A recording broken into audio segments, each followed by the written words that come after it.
సిరీస్లో భాగంగా మనం లాజికల్ రీజనింగ్ గురించి తెలుసుకుందాం. లాస్ట్ టైంలో సిలాగిజం గురించి తెలుసుకున్నాం. దీంట్లో ఆ లాజికల్ రీజనింగ్లో ఒక పార్ట్గా ఉన్నది స్క్వేర్ ఆఫ్ అపోజిషన్ అంటారు. ఈ స్క్వేర్ ఆఫ్ అపోజిషన్ ద్వారా కూడా మనం సిలాగిజంకి ఆన్సర్ చేయొచ్చు, డిఫరెంట్ కాకుండా ఇతర వాటికి కూడా ఆన్సర్ చేసేదానికి ఆస్కారం ఉంటుంది అనమాట. ఈ స్క్వేర్ ఆఫ్ అపోజిషన్ అని 4 ప్రపోజిషన్స్ మధ్యన రిలేషన్స్ ఎలా ఉందనేది ఈ స్క్వేర్ ఆఫ్ అపోజిషన్ అనమాట. వీటిలో 4 పార్ట్స్ ఉంటాయి. ఫస్ట్ వచ్చేసి యూనివర్సల్ అఫర్మేషన్ అంటారు. సెకండ్ వాటి వచ్చేసి యూనివర్సల్ నెగిటివ్, అలాగే పర్టికులర్ అఫర్మేషన్, పర్టికులర్ నెగిటివ్ అని 4 ఉంటాయి అన్నమాట. దీంట్లో ఈ డయాగ్రామ్ దీన్ని కూడా ఫస్ట్ మనకి అరిస్టాటిల్ దీన్ని ఇంట్రడ్యూస్ చేశాడు. అయితే ఆయన డయాగ్రామ్ చేయలేదు, ఆయన లాజిక్ మాత్రమే చెప్పాడు. ఈ లాజిక్ని బేస్ చేసుకొని యూనివర్సల్ అఫర్మేటివ్ ఏంది, యూనివర్సల్ దీనికి కూడా ప్రతిసారి ఎగ్జామ్లో వస్తుంది అనమాట. ఒకటి వేస్తాడు అనమాట, ఆల్ బోర్డ్స్ ఆర్ క్యాట్స్ అంటాడు. క్యాట్స్ అనే స్టేట్మెంట్ ఇచ్చేసి ఇది యూనివర్సల్ అఫర్మేటివా, యూనివర్సల్ నెగిటివా, లేకపోతే పర్టికులర్ అఫర్మేటివా, పర్టికులర్ నెగిటివ్ అని వస్తున్నాడు. ఆల్ అని ఇచ్చినప్పుడు దాన్ని యూనివర్సల్ అఫర్మేటివ్ అనమాట. ఈ విధంగా మనకి ఈ స్క్వేర్ ఆఫ్ అపోజిషన్ ద్వారా మనం ఆన్సర్స్ మనం రాబట్టచ్చు. అట్లాగే సిలాగిజంలో కూడా దీన్ని అప్లై చేసుకోవచ్చు. దీనికి సంబంధించి ఈ డయాగ్రామ్ ద్వారా మనం ఎలా చూడాలో ఈ వీడియోలో మనం తెలుసుకుందాం. ఈ స్క్వేర్ ఆఫ్ అపోజిషన్స్లో ఇక్కడ ఈ డయాగ్రామ్ ద్వారా మనం అన్ని స్క్వేర్ ఆఫ్ అపోజిషన్స్లో ఏ క్వశ్చన్ వచ్చినా ఈ ఒక్క డయాగ్రామ్ ద్వారా ఆన్సర్ చేయొచ్చు అన్నమాట. ఇక్కడ 4 ప్రపోజిషన్స్ ఉంటాయి. వాటి మధ్యన రిలేషన్స్ని బట్టి మనం ఆన్సర్ చేస్తామన్నమాట. మనకి ఇచ్చే స్టేట్మెంట్ అదే ప్రపోజిషన్స్ చేస్తారు, ఒక స్టేట్మెంట్ అంటాం. ఆ ప్రపోజిషన్స్ని వాటి మధ్యన రిలేషన్ ఎలా ఉందో దాన్ని బట్టి ఇక్కడ ఏ రిలేషన్ అనేది మనం చేస్తాం. ఇక్కడ 4 రకాల రిలేషన్స్ ఉన్నది. ఫస్ట్ వచ్చేసి ఆల్ అంటాం. టాప్లో ఇక్కడ వచ్చేసి దీన్ని ఆల్ అంటాం. నెక్స్ట్ ఇక్కడ నో, ఇక్కడికి వచ్చేసి కింద బాటమ్ లెఫ్ట్ సైడ్ వచ్చేసి సమ్, బాటమ్ రైట్ వచ్చేసి సమ్ ఆర్ నాట్. ఇవి 4 రిలేషన్స్ అనమాట. ఇవి 4 మెయిన్ ప్రపోజిషన్స్.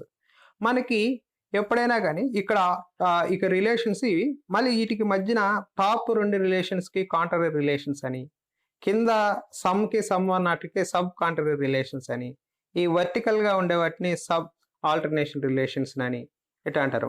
క్రాస్లో ఉన్నది కాంట్రడిక్టరీ రిలేషన్స్ అని డిఫరెంట్ రిలేషన్స్ వీటి మధ్యనే బట్టి మనం ఆన్సర్ చేయొచ్చు అన్నమాట. ఇక్కడ ఫస్ట్ చూడండి, ఇక్కడ ఆల్ అనేది యూనివర్సల్ అఫర్మేటివ్ అంటారు అనమాట. యూనివర్సల్ అఫర్మేటివ్ అంటాం ఆ స్టేట్మెంట్ని. అలాగే ఇక్కడ నో అనే స్టేట్మెంట్ వచ్చేసి యూనివర్సల్ నెగిటివ్ అని స్టేట్మెంట్ అంటాం. దీన్ని యూనివర్సల్ నెగిటివ్. నో అని వచ్చేసి యూనివర్సల్ నెగిటివ్ స్టేట్మెంట్, అది ప్రపోజిషన్. అలాగే సమ్ అంటే పర్టికులర్ అఫర్మేటివ్, కింద వచ్చేసి సమ్ నాట్ వచ్చేసి పర్టికులర్ నెగిటివ్. ఇవి 4 మాట. కింద 2 వచ్చేసి పర్టికులరు, పైన 2 వచ్చేసి యూనివర్సల్. అది మనకు గుర్తుపెట్టుకోవాల్సింది. ఈ 4ని మనం ఈజీగా మనకి ఇక్కడ ఫస్ట్లో ఇక్కడ చెప్పారు కదా, ఇక్కడ దీన్ని ఏతో, ఇక్కడ ఈతో, కింద దీన్ని ఐతో, దీంతో ఓతో, అంటే వవెల్స్ మాట. 4 వవెల్స్ 5లో ఫస్ట్ 4 తీసుకుంటారు. ఇక్కడ ఏ, ఇక్కడ మనకి ఫస్ట్ వచ్చి ఏ, ఇక్కడ వచ్చేసి ఈ, ఇక్కడ వచ్చేసి ఐ, ఇక్కడ వచ్చేసి ఓ. ఇవి 4 మూల. ఆల్కి వచ్చేసి ఏ, నోకి వచ్చేసి ఈ, ఇక్కడ సమ్కి వచ్చేసి ఐ అంటారు, సమ్ నాట్ వచ్చేసి ఓ అంటారు అనమాట. ఆ ఓవెల్స్లో ఏఈఐఓ కింద వరకు 4 ఇచ్చారన్నమాట మనకు గుర్తుపెట్టుకోవటానికి. మనం ఐడెంటిఫై ఎలా గుర్తుపెట్టుకోవాలంటే మనం జెడ్తో గుర్తుపెట్టుకుంటే ఈజీగా ఉంటుంది. ఆ విధంగా ఫస్ట్ది ఇక్కడ, సెకండ్ది ఇక్కడ, థర్డ్ ఇక్కడ, థర్డ్ జెడ్తో మనం గుర్తుపెట్టుకుంటే ఈజీగా ఏఈఐఓయు మనం ఐఓ వరకు మనం చూసుకోవచ్చు అనమాట. ఈ రిలేషన్ బట్టి మనం ఈజీగా ఏ రిలేషన్ ఏది అనేది గుర్తుపెట్టుకోవచ్చు. ఇక్కడ ఫస్ట్ది వచ్చేసి ఆల్ వచ్చేసి యూనివర్సల్ అఫర్మేషన్ అంటాం, నో వచ్చి యూనివర్సల్ నెగిటివ్ అంటాం. ఇక్కడ పర్టికులర్లోకి వచ్చినప్పుడు సమ్ వచ్చి పర్టికులర్ అఫర్మేషన్ అంటాం, సమ్ నాట్ వచ్చి పర్టికులర్ నెగిటివ్ అంటాం అన్నమాట. ఇవి 4 దానికి సంబంధించి. అలాగే మనకి రిలేషన్స్లో క్రాస్ రిలేషన్స్ అన్నమాట. ఎప్పుడైనా క్రాస్ రిలేషన్ వచ్చినప్పుడు మనకి ఇప్పుడు ఆల్ నుంచి సమ్ నాట్, లేకపోతే సమ్ నుంచి నోకి, లేకపోతే నో నుంచి సమ్కి, లేకపోతే సమ్ నుంచి ఆల్కి, ఈ విధమైన రిలేషన్స్ క్రాస్ రిలేషన్స్ ఉన్న దాన్ని కాంట్రడిక్టరీ రిలేషన్ అంటారు. కాంట్రడిక్టరీ రిలేషన్స్ అని.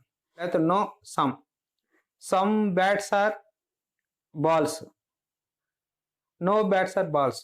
ఇవి వచ్చినప్పుడు ఇది కాంట్రాడిక్టరీ రిలేషన్. ఇట్లాంటి క్రాస్ రిలేషన్ వచ్చినప్పుడు మనకి కాంట్రాడిక్టరీ రిలేషన్ కింద మనం చెప్తాం అన్నమాట దాన్ని ఎప్పుడైనా ఈ ఆల్ నుంచి సమ్ నాట్కి, సమ్ నుంచి నోకి, లేదా నో నుంచి సమ్కి, ఈ విధంగా క్రాస్ రిలేషన్ అని కాంట్రాడిక్టరీ రిలేషన్ అంటాం అన్నమాట. అలాగే కాంట్రాడిక్టరీ ఇక్కడ చూడండి, కాంట్రాడిక్టరీలో when two propositions differ in both quality and quantity, రెండిట్లో డిఫరెన్సెస్ ఉంటుంది. ఇప్పుడు ఆల్ మెన్స్ ఆర్ వైజ్ అన్నారు, సమ్ మెన్స్ నాట్ వైజ్, మనకి ఈ క్రాస్ అది.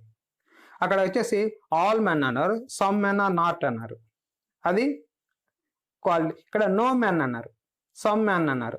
కిందది వచ్చేసి ఇది పైది వచ్చి ఏం చెప్తుంది, క్వాలిటీ చెప్తుంది, కిందది వచ్చి ఏం చెప్తుంది, క్వాంటిటీ చెప్తుంది అనమాట. అది ఏ రిలేషన్, ఈ క్రాస్. ఇది వచ్చేసి all mens are wise, some mens are not wise, దాన్ని క్వాలిటీ చెప్తుంది. ఇది వచ్చేసి no men are wise, some mens are wise, ఇది క్వాంటిటీ చెప్తుంది. ఈ రకమైన క్రాస్ రిలేషన్స్లో ఏ రిలేషన్స్ మనకు చెప్పినా దాన్ని కాంట్రాడిక్టరీ రిలేషన్ కింద చెప్తాం. ఇట్లా స్టేట్మెంట్ని ఏం చెప్తానంటే కాంట్రాడిక్టరీ స్టేట్మెంట్ కింద వస్తుందన్నమాట, ఇది ప్రపోజిషన్ కింద వస్తుంది. నెక్స్ట్ వచ్చేసి పైన టాప్ 2 రిలేషన్స్ అనమాట, universal affirmative and universal negative. వాటి మధ్యన రెండిటి మధ్యన ఉన్న రిలేషన్స్ని దీన్ని కాంట్రరీ రిలేషన్ అంటారు. ఇందాకది కాంట్రాడిక్టరీ రిలేషన్ క్రాస్లో ఉండేది, ఇది contrary relation top side, all no, universal affirmation, universal negative. ఈ రెండింటి మధ్యన ఉన్న రిలేషన్స్ని మనకి ఆ టాప్ అదే హారిజాంటల్లో టాప్లో ఉన్న రిలేషన్ ఏమంటారంటే కాంట్రరీ రిలేషన్, కాంట్రరీ రిలేషన్, ఈ కాంట్రరీ రిలేషన్ అంటామన్నమాట దాన్ని. ఇక్కడ ఇది వచ్చేసి ఈ రెండింటి మధ్యన మనం ఏది అడిగినా ఆ విధమైన కాంట్రరీ రిలేషన్ కింద మనం చెప్పాలన్నమాట. అయితే దీనికి ఏంటంటే మనకి ఇక్కడ చూడండి బిట్వీన్ యూనివర్సల్ అనమాట, 2 యూనివర్సల్ ప్రపోజిషన్స్, గుర్తుపెట్టుకోండి 2 యూనివర్సల్ ప్రపోజిషన్స్, యూనివర్సల్ ప్రపోజిషన్స్ గుర్తుపెట్టుకోండి. Universal proposition different only in quality, all mens are wise, no men are wise. So ఇక్కడ క్వాలిటీ చెప్తున్నారు, ఆ హారిజాంటల్గా టాప్ లెవెల్ ఆ రెండింటి మధ్య రిలేషన్ని కాంట్రరీ రిలేషన్ అంటారు, కాంట్రరీ రిలేషన్ అంటారు దీన్ని. అలాగే మనకి బాటంలో కింద పర్టికులర్స్ ఉంటాయి, particular affirmative and particular negative ఉంటుంది. ఇప్పుడు దీన్ని సబ్ కాంట్రరీ రిలేషన్ అంటారు. టాప్ది వచ్చేసి కాంట్రరీ రిలేషన్, బాటంలో వచ్చేసి సబ్ కాంట్రరీ రిలేషన్. ఈ రెండు కింద 2 పర్టికులర్, పైన 2 యూనివర్సల్. ఇక్కడ పర్టికులర్ అఫర్మేటివ్, పర్టికులర్ నెగిటివ్ అన్నమాట, some are some are not. ఇక్కడ దీనికి చూడండి, ఈ పర్టికులర్కి ఈవెన్ 2 పర్టికులర్ ప్రపోజిషన్స్, గుర్తుపెట్టుకుని ఇందాక యూనివర్సల్ ప్రపోజిషన్స్, ఇక్కడ పర్టికులర్ ప్రపోజిషన్స్ డిఫర్ ఓన్లీ, ఇది కూడా quality. Some mens are not wise, some mens are not wise, some mens are wise, ఈ రెండు కూడా క్వాలిటీనే తెలుపుతున్నాయి అన్నమాట. సో ఇది కూడా వచ్చేసి సబ్ కాంట్రరీ రిలేషన్స్. ఆ స్టేట్మెంట్ని మనం ఏ ప్రపోజిషన్స్లో ఏ రిలేషన్ అన్నప్పుడు సబ్ కాంట్రరీ రిలేషన్ కింద మనం చెప్పాలన్నమాట. ఇక్కడ చూడండి sub alternation relation, sub alternation relation. ఈ ప్రపోజిషన్, ఈ రిలేషన్స్ అంటే ఇది వర్టికల్గా ఉంటాయి. ఇందాక హారిజాంటల్ రిలేషన్, ఈ వర్టికల్ రిలేషన్స్ అన్నమాట. ఆల్ నుంచి సమ్కి రిలేషన్, ఇక్కడ నో నుంచి సమ్ నాట్కి రిలేషన్స్ అన్నమాట. అంటే యూనివర్సల్ అఫర్మేటివ్కి, పర్టికులర్ అఫర్మేటివ్కి, యూనివర్సల్ నెగిటివ్కి, పర్టికులర్ నెగిటివ్కి ఉన్న రిలేషన్స్ని ఏంటంటారు సబ్ ఆల్టర్నేటివ్ రిలేషన్స్ అంటన్నమాట. మనకు ఆల్ బ్యాట్స్ ఆర్ క్యాట్స్ అంటారు, సమ్ బ్యాట్స్ ఆర్ క్యాట్స్ అంటారు. అట్లాంటి రిలేషన్ ఏమంటుందంటే సబ్ ఆల్టర్నేటివ్ రిలేషన్ అంటారు. నో బ్యాట్ ఈజ్ బాల్ కింద some bats are not balls అంటారు. ఇట్లాంటి స్టేట్మెంట్ ఇచ్చినప్పుడు దాన్ని సబ్ ఆల్టర్నేటివ్ రిలేషన్ అని చెప్తాం అన్నమాట మనం. ఇక్కడ చూడండి 2 ప్రపోజిషన్స్, ఇక్కడ కూడా మనం చాలా గుర్తుపెట్టుకోవాలి. క్వాంటిటీ, ఈ రెండింటి మధ్యన క్వాంటిటీ. సబ్ ఆల్టర్నేషన్లో వర్టికల్గా వచ్చినప్పుడు క్వాంటిటీ, క్వాలిటీ కాదు. ఇక్కడ ఆల్ మ్యాన్స్, సమ్ మ్యాన్స్, ఇక్కడ క్వాంటిటీ చెప్తుంది. ఇక్కడ ఆల్ సమ్ అనేది, ఇక్కడ ఈ క్వాంటిటీ అన్నమాట. Some mans are wise, all mans are wise. ఈ సబ్ ఆల్టర్నేషన్ రిలేషన్స్, ఈ వర్టికల్ రిలేషన్ వచ్చేసి మనకి ఎప్పుడు ఈ క్వాంటిటీ చెప్తుంది అన్నమాట.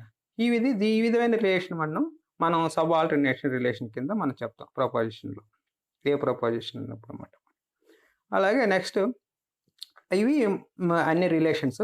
లాస్ట్ ప్రీవియస్ వీటికి సంబంధించిన ఇచ్చిన క్వశ్చన్ ఒకటి చూద్దాం మనం ఇక్కడ. If proposition some milk is curd is taken to be true, then which of the following proposition can be false? మనకి సమ్ మిల్క్ సమ్ ఏ కార్నర్లో ఉంటుంది మనకి? సమ్ వచ్చేసి మనకి ఏ కార్నర్లో ఉంటుంది? సమ్ వచ్చేసి ఈ కార్నర్లో ఉంటుంది.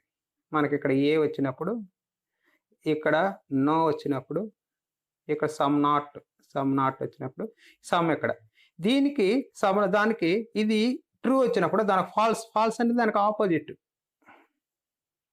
ఈ క్రాస్లో అనేది. దానికి ఏముంటుంది అక్కడ స్టేట్మెంట్? కింద స్టేట్మెంట్ చూడండి. నో మిల్క్ ఈజ్ కర్డ్ అన్నారు, ఆల్ మిల్క్ ఈజ్ కర్డ్ అన్నారు, సమ్ కర్డ్ ఈజ్ మిల్క్ అన్నారు, some milk is not curd అన్నారు.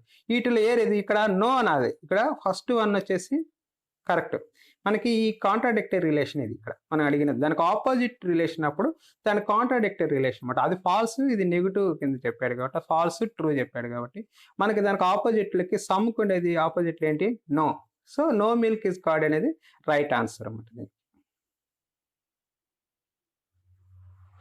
నెక్స్ట్ ఇక్కడ చూడండి, all judges are fair minded ఇది ఎగ్జాంపుల్ ఆఫ్ డాట్ ప్రపోజిషన్స్ అన్నాడు. ఇక్కడ కూడా మనకి ఇక్కడ all judges are fair minded is example of that proposition. ఏ ప్రపోజిషన్స్? ఆల్ అనేది ఏంటిది? ఫస్ట్ వన్ ఇక్కడ అదేంది? Universal affirmative. First one answer. Universal negative వచ్చేసి ఈ టాప్న రైట్ సైడ్ ఉంటుంది, పర్టికులర్స్ రెండు కింద ఉంటాయి. మనకి ఇక్కడ ఆల్ జడ్జెస్ అనేది ఆల్ అనేది ఫస్ట్ ఏ కాబట్టి యూనివర్సల్ అఫర్మేటివ్, అదంటే ఫస్ట్ వన్ వచ్చేసి మనకు ఆన్సర్ ఇక్కడ. ఇంకో లాస్ట్ ఇచ్చిన క్వశ్చన్ చూడండి ఇక్కడ. If the proposition houses are not bricks is taken to be false, then which of the following proposition can be true? ఇక్కడ హౌసెస్ ఆర్ నాట్ బ్రిక్స్ అన్నాడు. ఇది ఏంటి? ఏ స్టేట్మెంట్? మనకి ఏ ప్రపోజిషన్ కింద వస్తుంది? మనకి ఇక్కడ మనకి ఏ ప్రపోజిషన్ కింద వస్తుంది? ఇక్కడ మనకి ఏ ఉంది, ఇక్కడ నో ఉంది. ఇక్కడ మనకి ఇక్కడ ఆ హౌసెస్ ఆర్ నాట్ బ్రిక్స్ అన్నప్పుడు ఇక్కడ ఎన్ కింద తీసుకోవాలి మనం. నాట్ బ్రిక్స్ అన్నాడు, సమ్ అని చెప్పలేదు. నాట్ బ్రిక్స్ అన్నప్పుడు మనకి అక్కడ పైన వచ్చేసి యూనివర్సల్ నెగిటివ్ ఇది స్టేట్మెంట్ అది. Then which of the following proposition can be true? ఇది ఫాల్స్ అయినప్పుడు ట్రూ ఏంటి? దానికి క్రాస్ ఏంటి? ఇక్కడ సమ్ ఉంటుంది, ఇక్కడ సమ్ ఉంటుంది ఈ క్రాస్లో. మనకి ఇక్కడ ఇది ఫాల్స్ అయినప్పుడు ఇది ట్రూ అన్నప్పుడు దీనికి క్రాస్లో ఏముంటుంది? సమ్ ఉంటుంది. ఇట్లా ఆన్సర్లు ఏముంది? ఆల్ హౌసెస్ ఆర్ బ్రిక్స్ తప్పు, all no house is brick తప్పు, సమ్ హౌసెస్ ఆర్ బ్రిక్స్ ఇది correct, some bricks are not correct అది wrong, only CH correct. Next ఈ క్వశ్చన్ చూడండి. All republics are grateful and some republics are not grateful. రెండు statement ఇచ్చాడు. Cannot both are true and they cannot both be falls.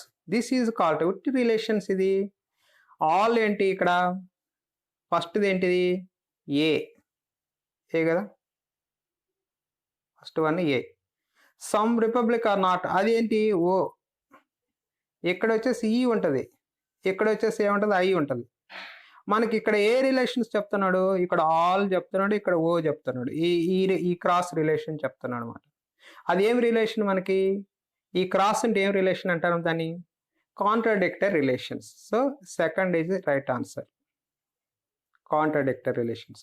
ఈ రెండు స్టేట్మెంట్లో మనకి అది ఏదన్నా చెప్పినప్పుడు ఏ రిలేషన్ అన్నప్పుడు కాంట్రాడిక్టరీ రిలేషన్స్. ఆల్ రిపబ్లిక్ అన్నాడు, సమ్ రిపబ్లిక్ ఆర్ నాట్ అన్నాడు. ఈ క్రాస్ రిలేషన్ కాబట్టి దాన్ని మనం కాంట్రాడిక్టరీ రిలేషన్, ఈ క్రాస్లో ఉన్నా కూడా కాంట్రాడిక్టరీ రిలేషన్ అంటాం. ఇది కాంట్రాడిక్టరీ రిలేషన్. ఇది ఈ లాస్ట్ ఇచ్చిన క్వశ్చన్స్ ఇవి కొన్ని క్వశ్చన్స్ ఫస్ట్ పేపర్లో డిఫరెంట్ సెషన్స్లో ఇచ్చిన క్వశ్చన్స్ ఈ విధంగా మనం స్క్వేర్ ఆఫ్ అపోజిషన్స్లో మనం ఆ యొక్క సింగిల్ డయాగ్రామ్ బేస్ చేసుకొని మనం ఆ ఆన్సర్స్ ఈజీగా మనం చేయొచ్చు అన్నమాట. మనం మొత్తం ఈ యొక్క సింగిల్ డయాగ్రామ్ బేస్ చేసుకొని మన క్వశ్చన్స్ మొత్తం ఆన్సర్ చేయొచ్చు అన్నమాట. ఇక ప్రిపేర్ అవ్వండి. దీని ప్రకారంగా ప్రిపేర్ అయితే మనకు చాలా ఈజీగా ఆన్సర్ చేయొచ్చు.